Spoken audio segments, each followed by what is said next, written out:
hello. Say hello to us if you are here. Yep, let us know. It's good to see you again. I am Glenn Scrivener, and with me as ever is Paul Feasy. Paul Feasy, the Feasinator, as he's constantly getting us to call him that. And we're like, Paul, give it up. Yeah, come on. You're the man who changed his Twitter feed name to Sola Scriptura. Sola Scriptura. Because everyone else is changing their Twitter handles to something Halloween-styled, and I wanted to style it according to the Reformation. I see, yeah. The true meaning of October the 31st. I don't know what you should be. Sola Feasy? Sola Fise. Maybe. Sola Fise. That should have been yours. That should have been Missed yours. opportunity. Oh, well, maybe at the next 500-year anniversary. Yeah, do it for the Maybe next... to 1,000 years. Do it for the next one. Do it then. So the Feasinator's here. The Yep. Scrivster is here. And welcome back to everyone who's tuned in before. It's good to have you here with us, particularly if you were here last week and you endured some of our technical issues. We really appreciate you bearing with us and coming back. But if you're here for the first time, welcome. And we hope you enjoy what we've got in store. This is the live cast. Because you cast the seed widely and out it goes, and this is what we're hoping to do with modern technology, as my mother would call it. And so what we try to do on the live cast, it's a working lunch, so feel free to munch away. We won't find that rude because we've got our lunch here as well. And 1 o'clock on Tuesdays, we're going to talk about what's new at Speak Life. We're going to talk about what's news in the headlines, and we're going to talk about our Thorny Question video, which drops every Monday. And our Thorny Question for this week is... Sex. Why are Christians weird about sex? Yeah. So it's been difficult not to refer to this constantly as the sex video. Yeah. When are we going to release our sex video, Paul? And, well, it's out now. And the viewers are dropping. I don't know. There's a kind of a perverse, like a car crash. You can't rip your eyes away from it. But, so we'll be discussing our Thorny Question. Why are Christians so weird about sex? And we'll be discussing other things like that interview between Jordan Peterson and Kathy Newman, which I just logged on and saw has had 3.25 million views. Really? In the last few days as it's gone out. So people can't get enough of this thing. And 56,000 comments and counting on Facebook. And it looks like about 80-1 in terms of people who thought Peterson won and people who thought Newman won, which is quite an extraordinary imbalance. Very much so. Yeah. So we'll be having a look at that. Some of the content of what was said, but also some of the way that things were said. And maybe it shows or points towards a way forward. When we have entrenched positions, how do you persuade someone from the other side? And I think in a lot of ways, Jordan Peterson showed how to speak to someone who, wanted to really dislodge you from your entrenched position. And he himself in the aftermath, I think, has pointed to ways that he felt like he fell short of being the persuasive person he wanted to be, and we can talk about some of those things as well. But as we begin, let's talk about what's new with Speak Life. What is new with Speak Life, Paul? Great. So we're looking ahead a little bit now to Easter. Christmas is out the way, and we're looking ahead to Easter, and we've got our Easter video very much in the pipeline. So we talked, I think, last week, and probably the last couple of weeks, we've mentioned Glenn's book coming out. Is it Divine Comedy, Human Tragedy? That's it. What is life? Yep. Yeah, so Divine Comedy, Human Tragedy.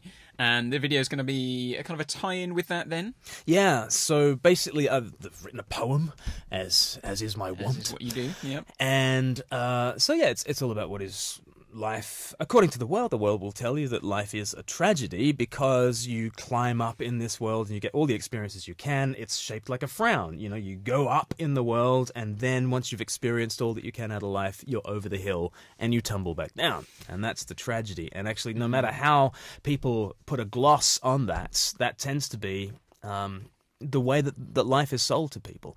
Life is an unutterable tragedy.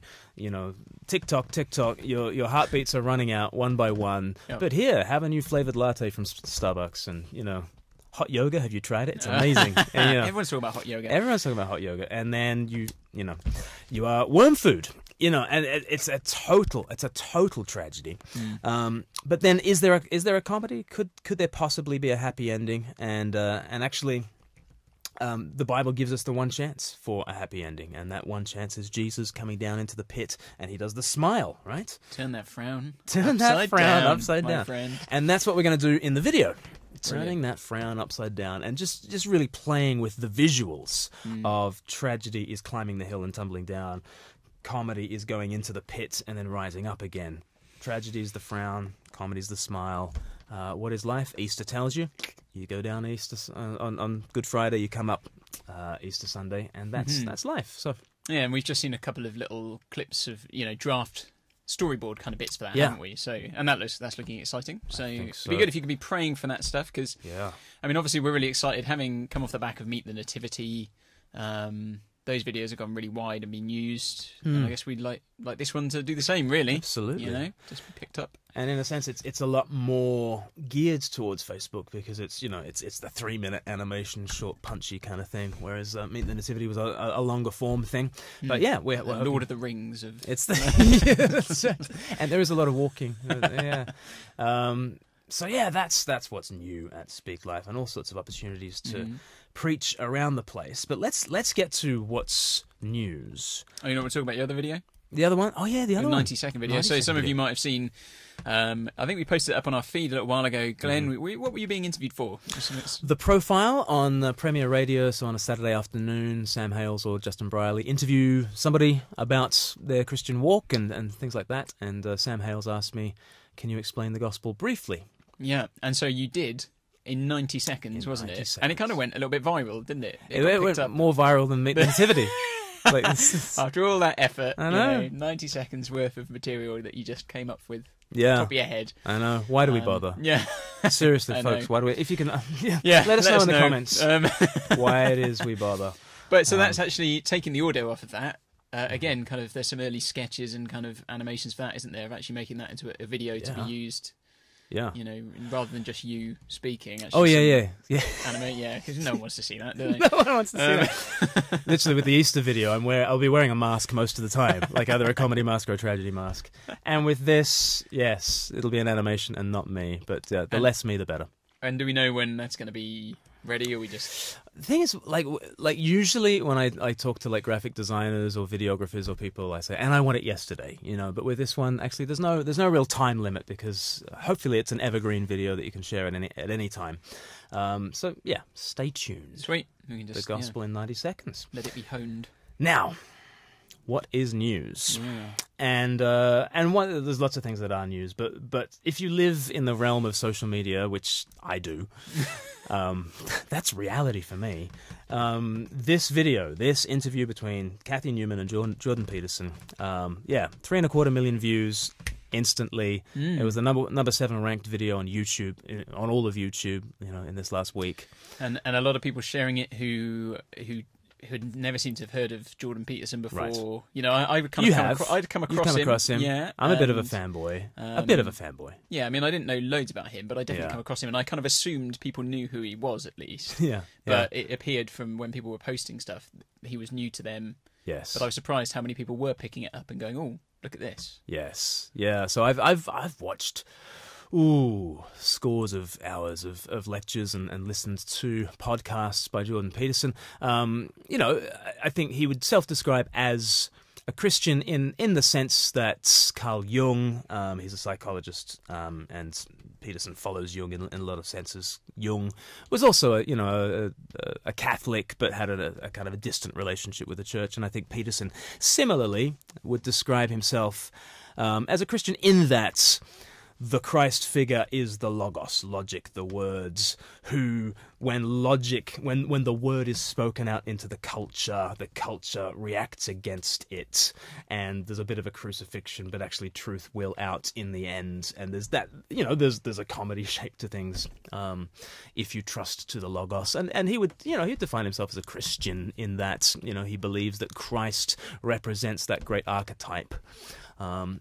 So, I don't think you'd find him in your church on a Sunday morning necessarily, but nor does he go along with some of the zeitgeist that's out there in the culture, as this video absolutely demonstrates. So it makes him a really interesting figure for those people who want just a different perspective and a different view on what's going on in the culture.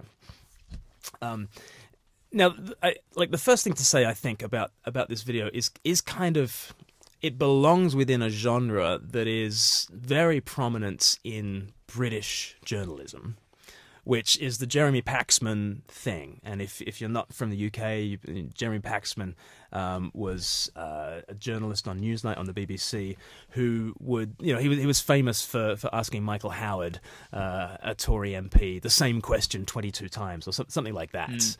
And just really dogged and almost the when did you stop beating your wife kind of thing, sort of thing. And the Cathy Newman style of interview tends to be very much that. Would you say, like, how would you characterize Cathy Newman's approach to this in this particular video? Aggressive. Yes, it felt quite aggressive and with an angle to push. I guess as we look at some of the clips, we'll pull out aspects of it. Yeah. It almost felt less like an interview, more of a grandstanding or a hostage situation. Hostage situation. I don't know. No. How do you negotiate with Cathy Newman? It was. I mean, her famous line. She said 36 times. So you're saying. So you're saying, which is just fascinating. So Jordan Peterson would say something, and then we'll see in one of the clips that Cathy Newman will reframe that in a way that's almost unrecognizable. 36 times in 30 minutes is like once every 45 seconds or something. She's Well, we were talking about this, weren't we, and saying that actually, generally we would say it's kind of good practice. We'd frame it back as a question, though, wouldn't we? Sometimes someone will say something to us, and we'll say, yes. So are you saying X, Y, Z? And we do that out of a desire to not misrepresent the other person, yes. And if we are going to come back on something, we want to make sure we've understood what's being said first. Yeah. And maybe if we were being generous, maybe that's what she was trying to do. Yes. It didn't. I'm not sure she was, though. It felt. No. I mean, she was. So you're saying this, and she often would say something, and you think, where did you get that from? One of the memes that was generated off the back of it was, that something has achieved a certain status in the culture. Memed. It's been memed, and one of them was Jordan Peterson said, "I had bacon for breakfast," and then you've got Cathy Newman saying, "So you're saying you hate all vegans?" It's that kind of. So you're saying. So yeah, very much not the. Yeah, very much not the clarifying thing, but very much the tossing an accusation at someone. And in discussion about this, I said, I think we've probably all fallen foul of, sometimes you hear someone say something, and particularly in that kind of situation where, there's not room really for contemplation on air. No. Because it's not encouraged. It's very much like you've got a certain amount of time, you've got to get through it and do it. You don't have time to stop and think. And so when someone says something, you hear it, and in your head you're going, I need to respond to that. And I wonder sometimes whether Peterson opened with something which Newman then heard, and then he would then nuance that. Yes. He would give some kind of, here's why. And perhaps she'd heard the thing and was like, I've just got to come back on that, and didn't necessarily quite hear what he said. Yeah. But it showed a worrying lack of being able to... I think in order to have a conversation, especially a conversation with someone that you disagree with, I think maybe a prerequisite is to be able to at least state your opponent's position in a way that they recognize, So that the person can come back, when you do this, so are you saying? The person will say, that is what I'm saying. Yeah. And now let's dialogue. Yeah, and I think that should be the mark of a good interviewer. But I think there is a genre, and it's far beyond Cathy Newman. It is this Paxman-esque sort of thing that's, people just want to see a brawl. They want to see a punch-up. Rather than, I think this could have been, this is an opportunity lost, because it could have been a compelling interview for a whole different reason if there was a meeting of minds and an exchange of ideas. But instead it was kind of, she was going after the gotchas the whole time.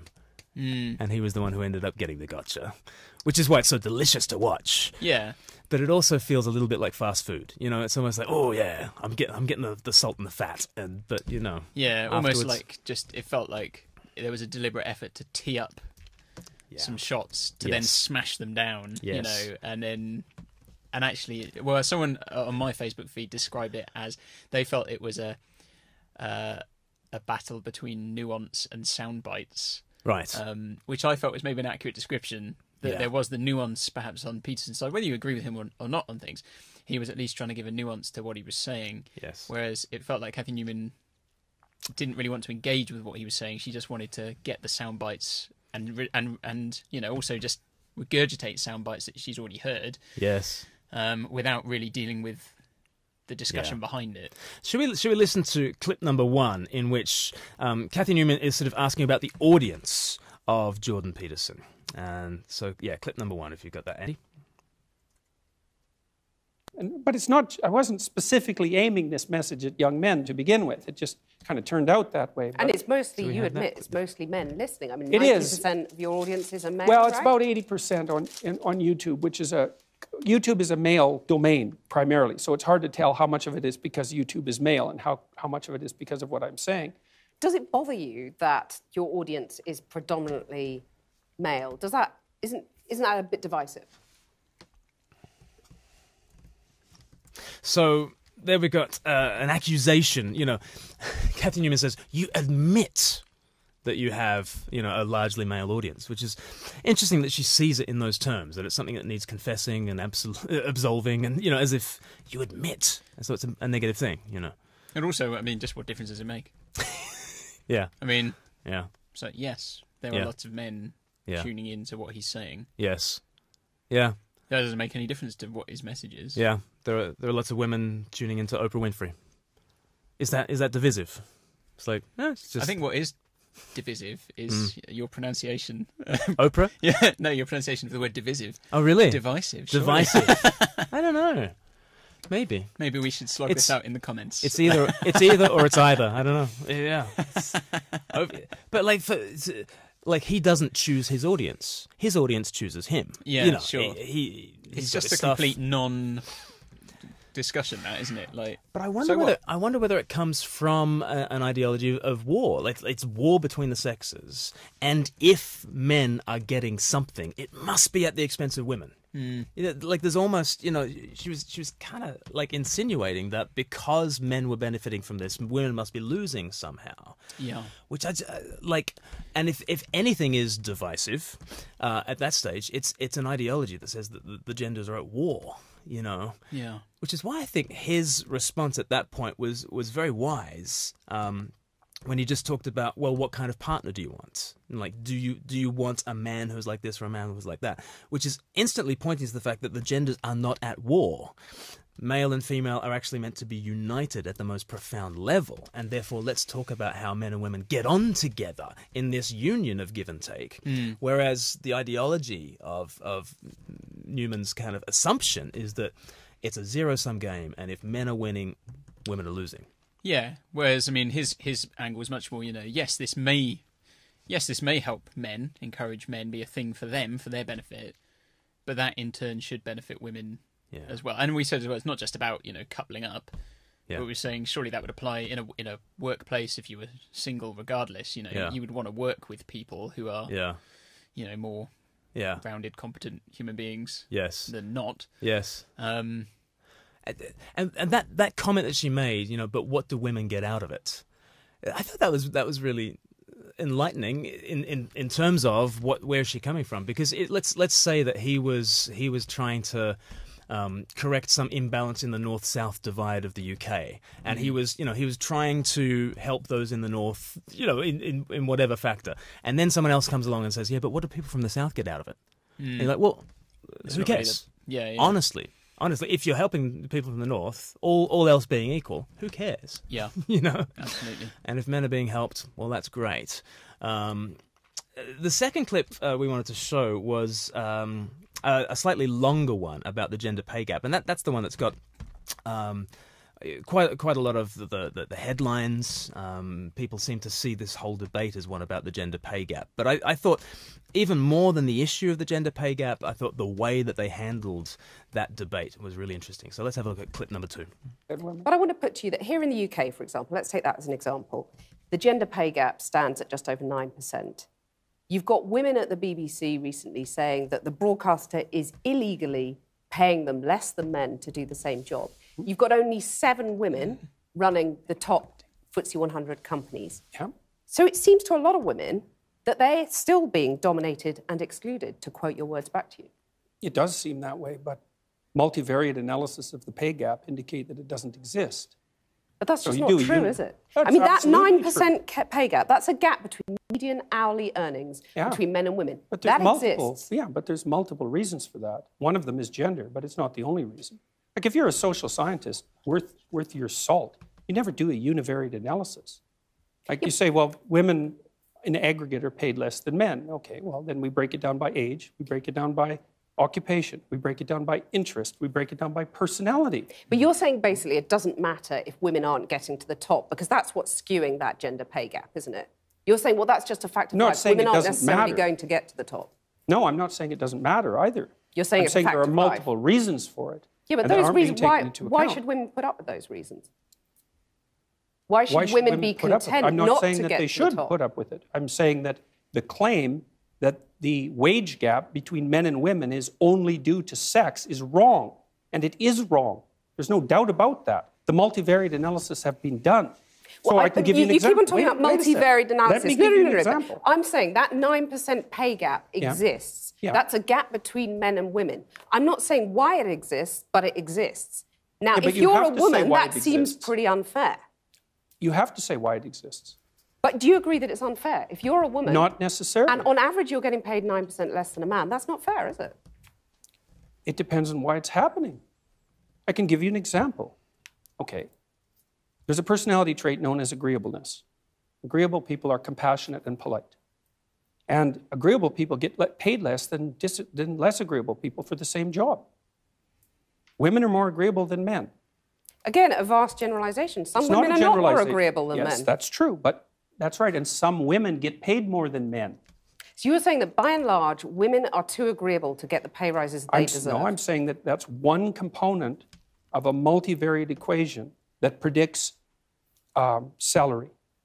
It accounts for maybe 5% of the variance, something like that. So surely you the need about answer- you need about another 18 factors, one of which is gender. And there is prejudice, there's no doubt about that, but it accounts for a much smaller proportion of the variance in the pay gap than the radical feminists claim. Okay, so rather than denying the pay gap exists, which is what you did at the beginning of this conversation, shouldn't you say to women, rather than being agreeable and not asking for a pay rise, go and ask for a pay rise? Make yourself disagreeable with your boss. Oh, definitely, there's that. But I also didn't deny it existed. I denied it existed because of gender. Okay. See, because I'm very, very, very careful with my words.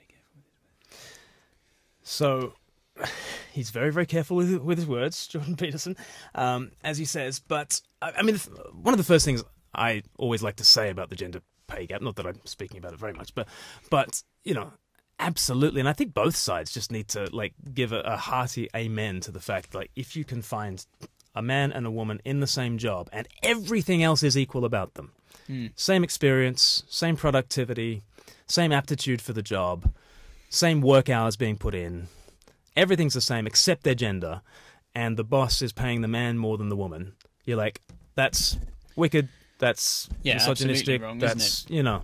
It's also illegal. Well, yeah. You know. But we were having this discussion, weren't we, that's saying, you know, you could put two people in the same job, two men, for example, in the same role, and, you know, one of them could have been in the role for 15 years and have lots of experience and maybe have, you know, got more qualifications along the way for that role. And the other one, you know, maybe been in the role for 2 years and not as much experience, not as qualified. I don't think we would think it was unfair for the person who was maybe more experienced, more qualifications, been in the role longer, to be paid more, even though they're doing the same job. Yeah. Or if it was a production type job, if one of them produced, 20 items an hour, one produced 10. Yeah. I think we'd quite rightly say, they're in the same job, but one of them is being paid more. Yeah. Rightly, so and that's not an issue of gender. There are all these other factors that can play into why people might be paid. What did he call it? A multivariate. He talked about multivaried analysis. Thank you, Andy. right. Multivariate analysis. And that's not to say, of course, that that person who's in the role for 2 years, if they're in the role for another 13 years and they get more qualified, they may well be earning more in that position. Yes. But it's not as simple as just to say, is it? The reason people are paid differently is because one's a man and one's a woman. Yes. And as you said, if everything was equal, and that was the one factor, undoubtedly you'd look at that and say, no, completely wrong. Yeah. But obviously, what Jordan Peterson was saying was there are 18 factors. There are all these factors. Yeah. Of which gender is one, and he said there is discrimination, didn't he? He said that clearly does exist. Yeah. But it's not the sole cause of these. Up until the age of 30, women earn more than men by about 6%. Yeah, I've heard that. And then after that, men tend to earn more than women. If you're taller, you earn more money. Tom Cruise? What about Tom Cruise? Tom Cruise. He's the exception. What's fascinating to me is here is an issue about broad generalizations. Like to say that like the median income of a woman is 9% less than the median income of a man is to make a broad generalization. But then any time that Jordan Peterson wanted to come back on anything, Kathy Newman was like, well, you're just making a broad generalization. Yeah. And he was able to say, and some women earn more than men, Yeah.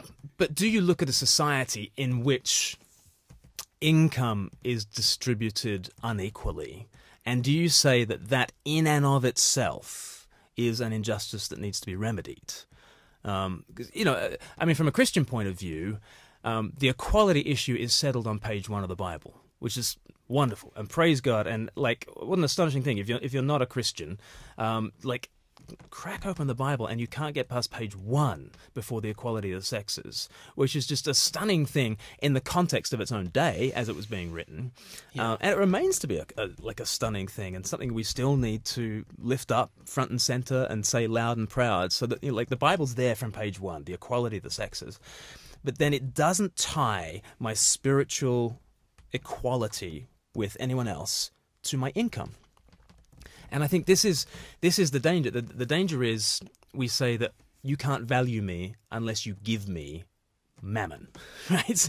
I need to have male or female. Male or female. Male or female. Not a gender question here. Not a gender question. Just money generally. But to say that I am not valued equally unless I am given the same amount of income is to make an equation that Jesus comes to absolutely tear apart.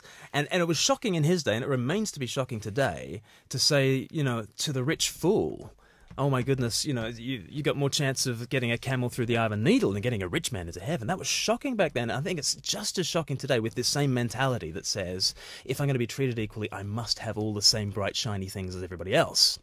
Whereas the Bible is saying, actually, to be a FTSE 100 director, it's nice to be able to have the holiday home here, and here, but it's a trap. Yeah. Riches are a trap. And Jesus tells all these stories about, you fool, this very night your life will be demanded from you. And for us to look on at those stories and say, oh, but I want to be the rich man, whatever your gender is. If that's the heart of your aspiration, my aspiration is to have the bright, shiny things. Well, those FTSE 100 directors, they are sacrificing a lot. 70, 80 hours a week, plus, says, Jordan Peterson. And actually, men tend to be the idiots that go for that. Right? Men tend to be the fools that will sacrifice their family, all the relationships that are most significant in their life, in order to chase the bright, shiny things. And I think the response to that is not to say, oh, why can't women be idiotic like men? The response to that is to say, let's cut the tie between my spiritual value and my economic value. But which is why it's such a Marxist thing. It's such a Marxist thing to say everybody has to have equal income, otherwise they're not equal spiritually, emotionally, existentially. Well, that's a materialist philosophy. It's just saying, well, the only realm that matters is the material, and therefore you need to materially remunerate me as much as every other person on planet Earth, or I'm not equal to you. And the Bible just begins, oh no, you're equality. That's a given. Yeah, and even if we were to look without just thinking of a biblical equality, what the criteria are, there is value other than your financial value, right? It's because we were talking a bit before about what does an engineer get paid compared to a nurse, right? We say, well, financially, a nurse doesn't get anywhere near as much as an engineer might get paid, but of course we say they're more we said it's a very valuable role. Very. But the reality is that nursing doesn't produce Right. The income. the profit. The profit. Yeah. That it gives it that. Now, of course, we might say isn't it Yeah. not a great thing, but at the end of the day, if you're an engineer, you're in a role where you produce something which brings a profit, and you get the fruit of that. Yeah. If you're a nurse, you do something which produces something, but it's not necessarily a financial profit. Yeah. Great value, but we mustn't Incredible boil value. incredible Yeah. value, but we mustn't boil that down to the amount of mammon that ends up in your pocket And at the end of the week. Similar, I Teachers think, work as well. such hours. A waitress might work more hours than the CEO of a FTSE 100 company. But it is just the case that they do not create the same value as that head of that organisation, and you cannot magic up value. You cannot magic up monetary value from the waitress doing her waitressy thing, which it's just magical thinking to say, well, they should be paid the same. Well, but they don't produce the same in terms of economic output. Yeah. So, Which is why it's such good news that our value isn't based on our financial position. right, right, Or even, is my job considered worthy in some way? Yes. Because nursing, right. obviously, is in our society, we think it's incredibly worthy, teaching incredibly worthy role. But even if it wasn't, Right. our value is still not based on even that. Yeah. Yeah. No, that's absolutely right. And yeah, tying value to the money that you earn it's a politics of envy as well, and it's just it doesn't lead into good places. And then, one of the elephants in the room is the lifestyle choices that people want to make. And, if you want to have a family and if you want to breastfeed your child, for instance, and, all the data says that is best for children and that sort of thing, well, then maybe a woman needs to take a career break in order to have kids and all that sort of stuff. But when you frame everything around the fact that we should utterly annihilate the gap in wages between men and women, you start to call women taking breaks to have a family a penalty. You read it in the literature. It is described as a penalty. Women are being penalized for having a family. Penalized, you mean? Penalized. That's divisive. That is divisive. No, they're being penalized. They're being penalized for for wanting to have a family. And you're like, well, no, it's not a penalty. It's a different choice, and it leads to a different economic yield if you're just going to count it up according to mammon rather. And quail, That's right. It's your quail value. Now that was communism, wasn't it? Just every day everyone gets the same. But if you make it your goal to annihilate that gap, then what are you going to do about making a family and that kind of stuff? And at what radical levels are you trying to reimagine society? And then what are you calling women who choose to devote themselves utterly to their family, and that's their main role and calling in life, and they don't go out to work? It's actually the other radical feminists that are calling their sisters, less valuable, or and that's, it's friendly fire from your own at that stage. I don't think it feels very friendly sometimes, though. Unfortunately, exactly. Okay, so that was so we've solved the gender pay gap. So that's wonderful. What do you guys think?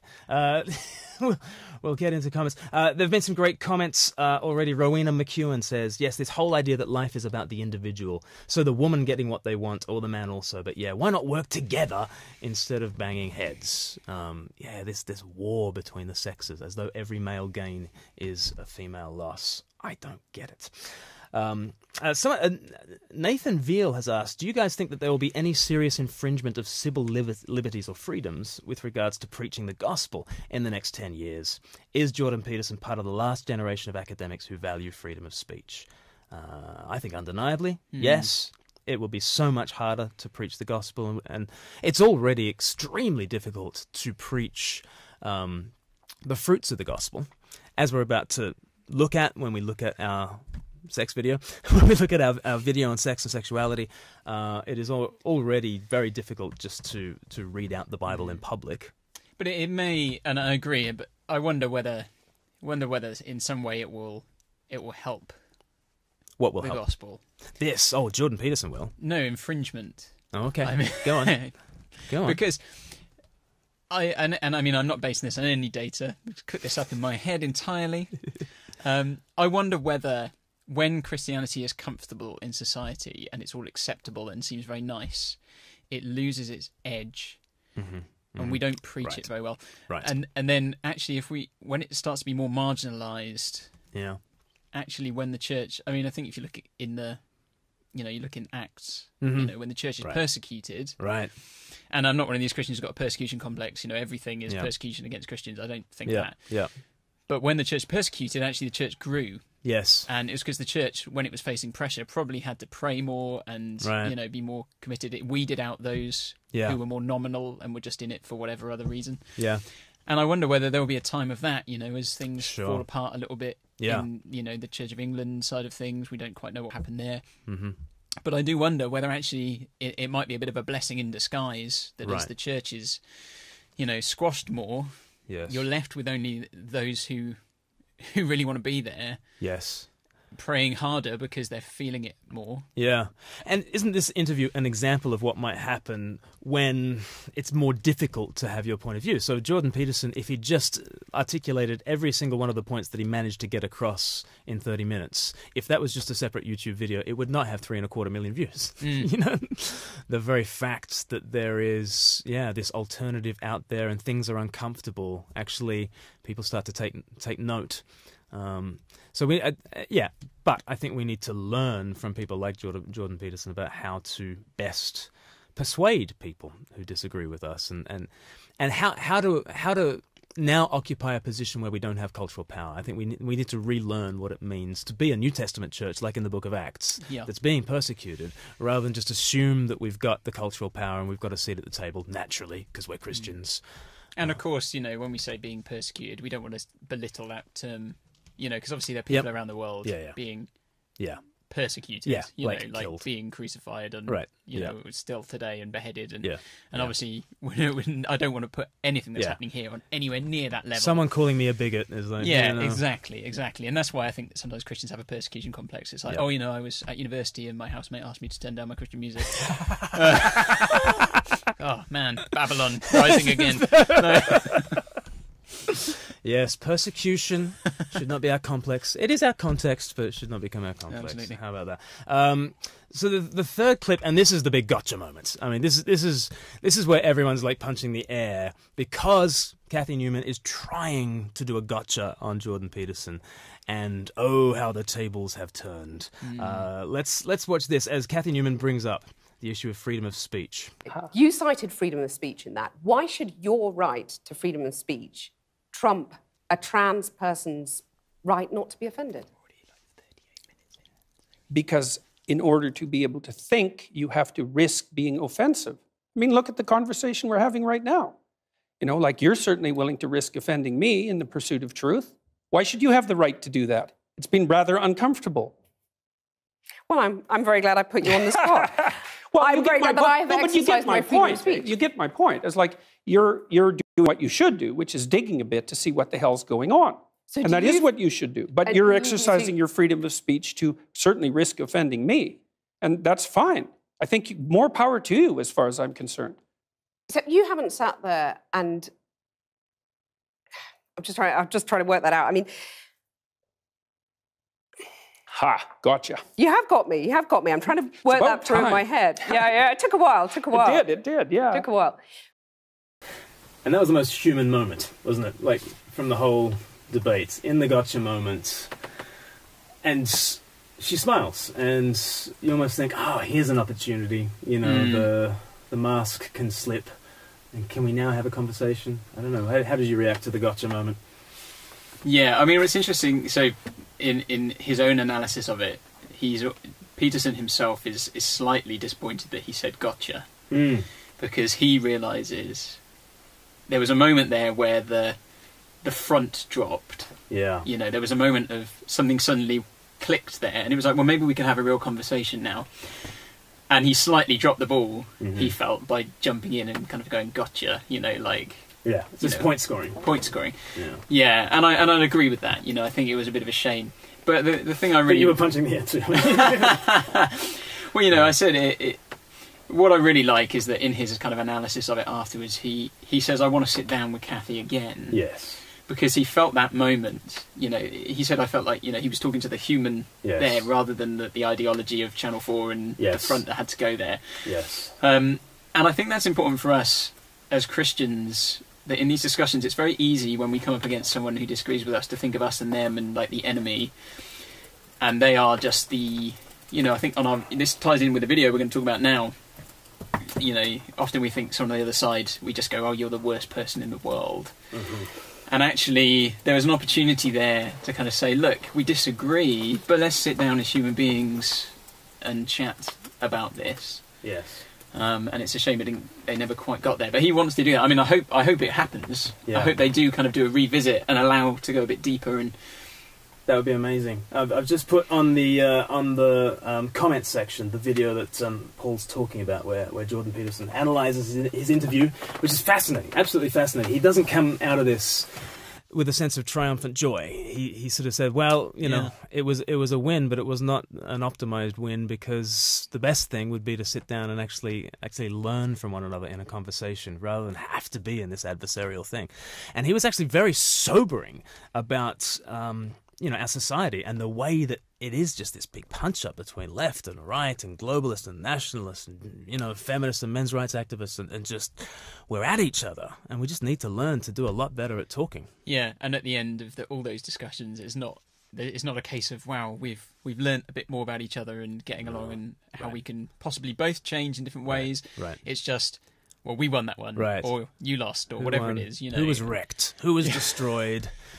Yeah, and it's just so unfortunate that we have that win-loss zero-sum game thing again. It's everything is just described as war, and then an interesting twist. I mean, like one thing I think we can learn as Christians in terms of persuasion is, I think the way that Jordan Peterson got her to rethink was basically, he said, now, Kathy Newman, you already believe that freedom of speech trumps someone's right not to be offended, because look at you, right? Yep. Your entire career is based on freedom of speech, and if people get offended, well, people get offended.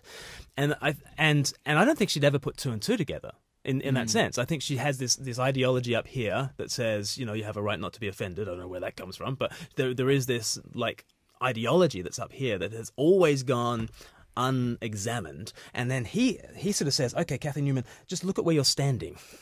You are standing on this foundation that says freedom of speech is incredibly important, and I'm a journalist and I'm going to exercise it all that I can. And he was just trying to get her to see what she already believed and then apply it to this other thing that she said that she believed. And it was that dissonance that actually caused the gotcha moment, and could cause metanoia, which is the Greek word for repentance, and it means rethinking. So I think in Christian persuasion, that's a really good tactic, if I can use that word, where you tell someone and you uncover what it is they're already assuming. Like, you're already assuming the equality of peoples, and you're already assuming this, and you're assuming that, and you're assuming this about the nature of reality. Well, then how does that fit with what you believe over here? I mean, come on, so I think that was a very persuasive moment for that reason. In the aftermath of this interview, I mean, it's very interesting. If you Google Peterson-Newman interview or Peterson-Newman video, you don't instantly get the video.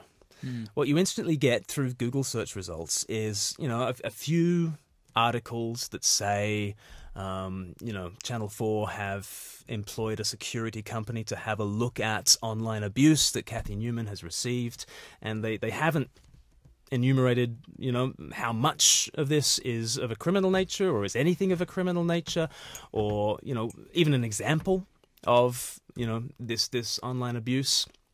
And yet, I don't know, I am a little bit cynical about that all of a sudden, even the search results are trying to recast how we see things. And then suddenly Kathy Newman is a victim of these horrible trolls and that kind of thing. And it would be horrible to be Kathy Newman and have 50,000 negative comments coming at you. I mean, that would just be devastating and appalling. But should we call the cops at that stage, and should we reframe everything according to a victim narrative about Kathy Newman? I don't know. You know, maybe the law's been broken, and if so, like, let the law do its work, and, you know, I take it all back. But I'm a little bit cynical about particularly because no one's produced any actual right screenshots of particular things. And of course, people have said, you know, Right. people have been critical and rude Yeah. because it's the internet. And some of them will be totally misogynistic. Absolutely, And, you know, but there is a difference between that and, you know, kind of breaking the law right. stuff, isn't there? I mean, we don't endorse any of those things. People No. being, you know, being rude, but at the end Horrible. of the day, it doesn't matter what you put on. Yeah. You know, even if you've got 10 subscribers on YouTube and you put videos up, someone's going to comment on it and say it's rubbish and whatnot. I have been wished dead in the most imaginatively vicious ways on the comment sections of blogs. And I've apologised. That's right. I saw through that avatar. I knew that was the Feasinator. Anyway, we've spent 45 minutes talking about Peterson. We could spend another 45 minutes talking about Peterson. But shall we move on to our thorny question for this week? Out of the frying pan, into the fire. Let's talk about sex, baby. Let's talk about why are Christians so weird about sex. That was our thorny question that went out last night. It tends to be a Monday evening that we drop these videos on Facebook and on YouTube. And Andy, do you want to show us the first 2 minutes of it, and then we'll discuss why are Christians so weird about sex. Today we're going to have a frank and mature conversation about...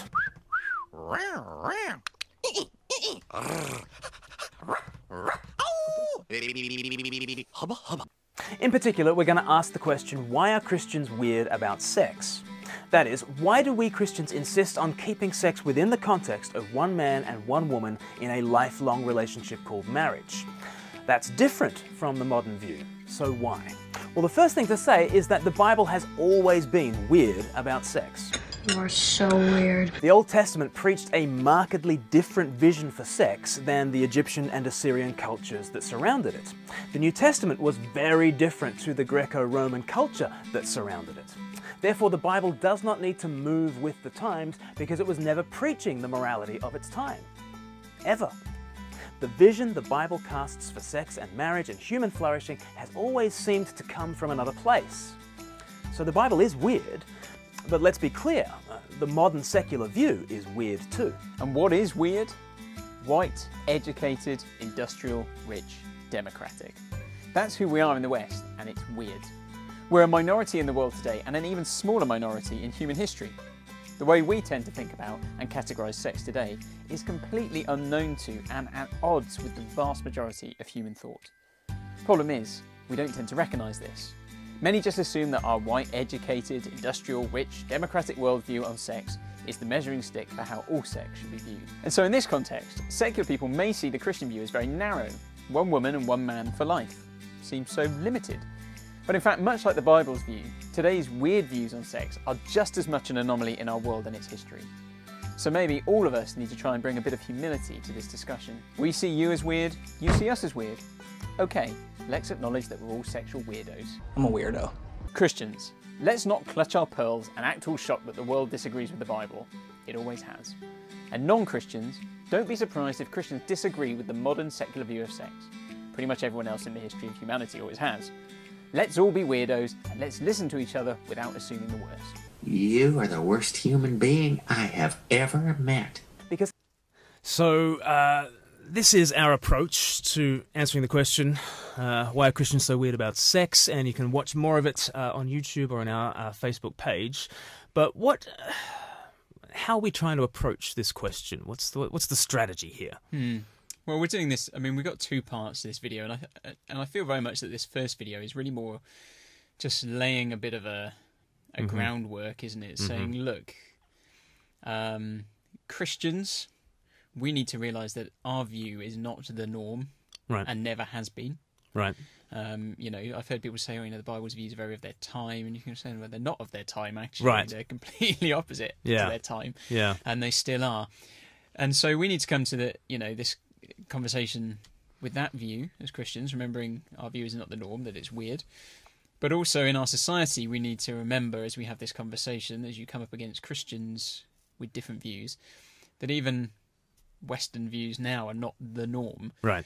You know, if we look around the whole world today, our kind of view, that weird, white, educated, etc., that we talk about in there, is a minority in the world today. Right. And it's an even smaller minority in world history. Yeah. You know, it's an anomaly, a bit of a blip in many ways. Right. And so we need to kind of come, as I think we say in the video, we need to come with humility to it, because it's a difficult conversation. Yes. So I, as a Christian, am weird. My non-Christian friend is weird. We're just weird in different ways. Mm-hmm. I mean, we happen to think that our weirdness is from heaven, right? Yeah.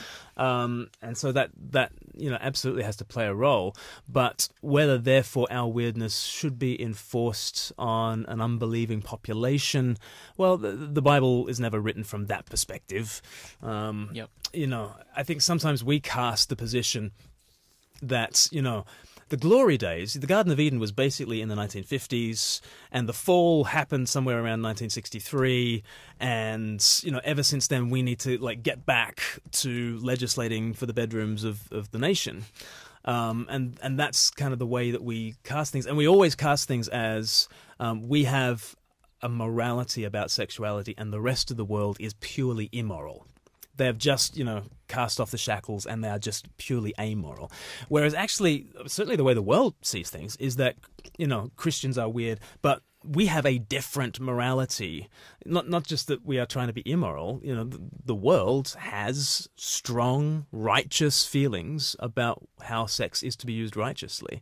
And they don't just look at Christians as being moralists, they look at us as being immoral. Yeah. And we need to wrap our heads around that rather than just shout liberty the whole time to them, because that's not how they see themselves. Yeah. The world is just it's just centering itself around a different axis of what is righteous about sex.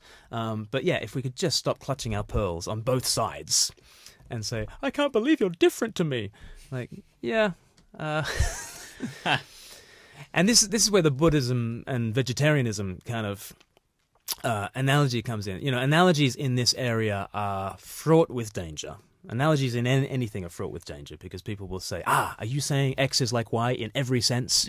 No, that's not how an analogy works. But one of the things an analogy does is it does what Jordan Peterson did to Kathy Newman. It says, why don't you think about this issue in a context you're already familiar with?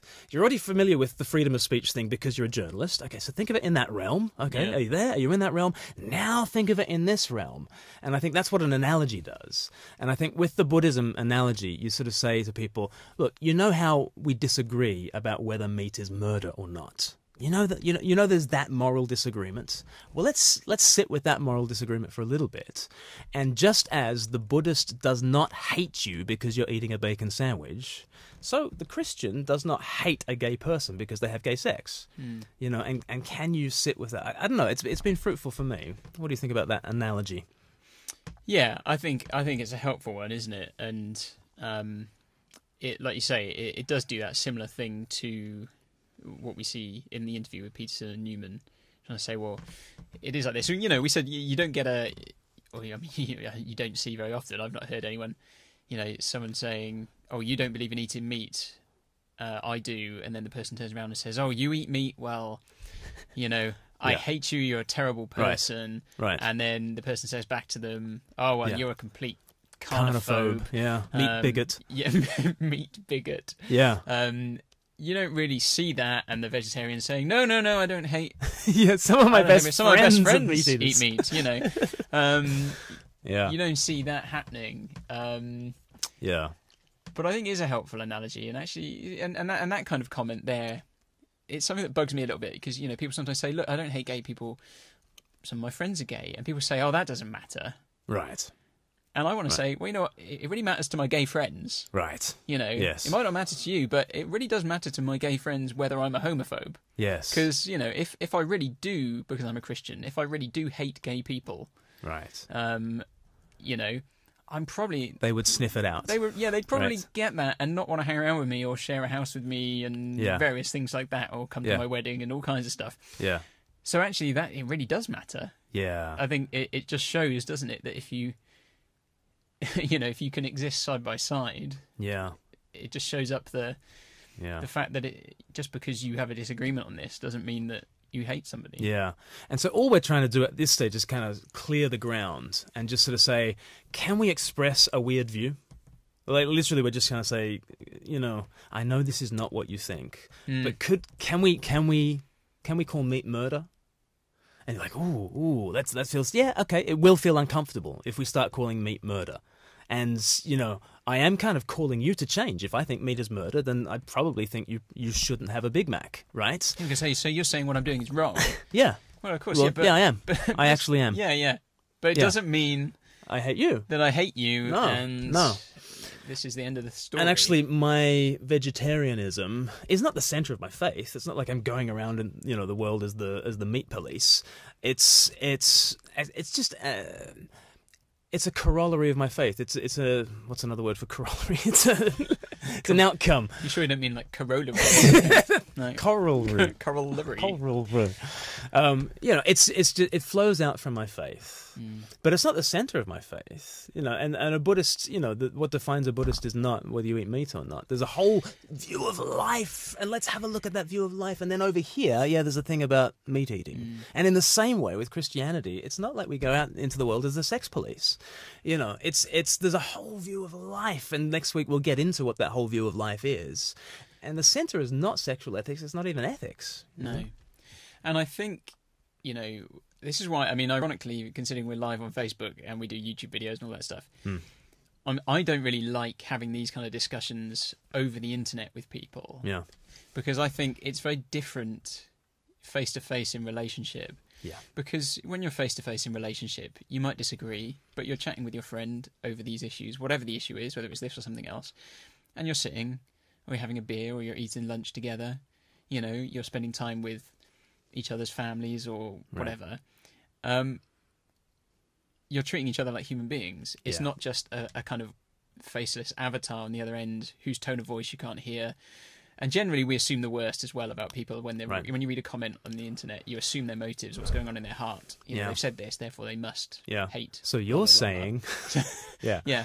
But actually, when we do this in relationship, and I think that's what was great about the Peterson thing with Newman, that he's saying there was that moment where there was that kind of the walls came down and we could have a conversation as people, human beings, like with feelings and emotions, and and I think we just need to do more of that, and I don't generally like to engage in lengthy debate like that via typing on Facebook or stuff. I think it's generally unfruitful, but can we clear a space? And that's part of what the whole weird thing is trying to do. It's part of what the Buddhist analogy is trying to do. It's just to clear a space and say, can I just go to 30,000 feet and tell you a great story?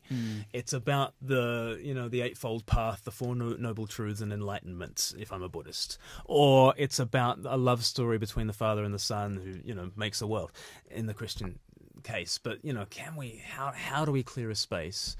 And a lot of it's got to be interpersonal. It's not because you've got better arguments or you can out argue somebody else. And also, I think what there isn't time for in those kind of interviews, like we said, is contemplation. Right. And I think often if someone says something like an interview like that, there's those gotcha moments, isn't there? Like points scored. And I think actually, both sides, whether we're Christian or not, whatever the dispute might be over, we need to come to points where we say, you know what, that's a good point you've made there. Right. And I don't really know what to say to that. Yeah. And I'd like to go away and think about it more and muse on it. And it shouldn't be just like, gotcha. Like, yeah. And I think sometimes I feel it, in my own pride, where sometimes when someone says something, I feel like, oh man, I've got to come back with something now. Yeah. So I mustn't back down on it because that would be like seen as a weakness. Yeah. But actually just be like, yeah, you know what? I hadn't really thought of it like that. Right. Maybe I need to think about that a bit more. Right. Because it's not a zero-sum game where you win and I lose. It's actually we're in this together. And if it is, actually, I think everyone loses in that situation, don't they? Yeah, absolutely. Next that's week, soundbite. Hey. I think that's a good note to leave on. Really. Next week, our video is going to look a lot more at what the 5 foundations for sex are. We kind of laid those out in the video, and we'll talk more about that. So lots more to be said on this topic, and I'm sure that 2 videos won't do any justice to it either. But we love to keep the conversation going, so keep those comments coming on Facebook. We'll have a look at those this afternoon.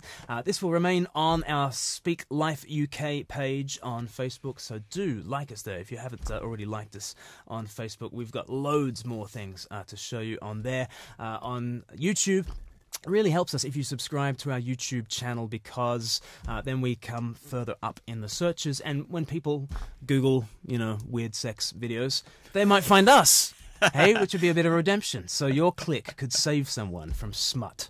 Why don't you do that? So like us on Facebook and subscribe on YouTube. Our podcast, which is the audio of this conversation, drops on Friday. So get that where you get your podcasts. But I think that's pretty much it for this week. Absolutely. Well, so yeah, thank you for joining us and tuning in. And if you're tuning in later, thank you as well. Ciao for now. Take care.